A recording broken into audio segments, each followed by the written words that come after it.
নমস্কার ডক্টর ইউনুস ভাই। আসছেন? আচ্ছা বসেন।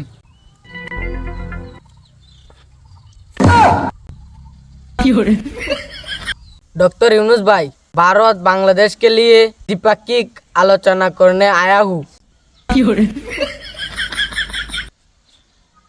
2 কাপ চা নিয়ে আসেন। চা খেয়ে কে গল্প করি। अच्छा ठीक है।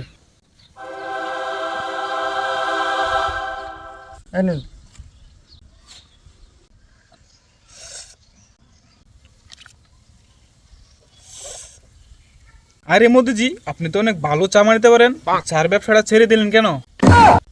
আরে ইউনুস সাহেব, সব কথা বলছেন কেন? আসেন দ্বিপাক্ষিক সামরিক শক্তি নিয়ে আলোচনা করি।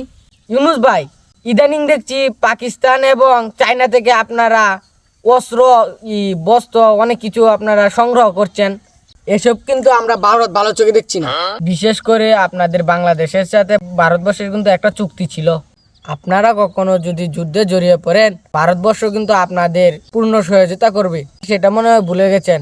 আরে এসব চুক্তি বাদ দেন, সময় আসলে দেখা যাবে কে কার পাশে থাকে। আগে বাংলাদেশের নদীর উপরে যে বাঁধগুলা দিয়েছেন না, আগে এই নদীগুলার বাঁধগুলা ছেড়ে দেন।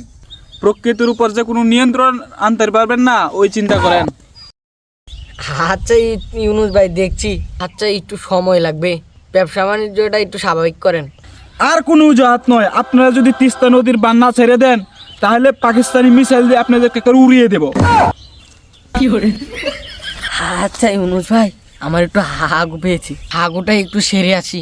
তোরা তো আবার খোলা ময়দান ছাড়া হাগু করতে পারিস না, যা সেরে আজ যে কোনো জায়গায়।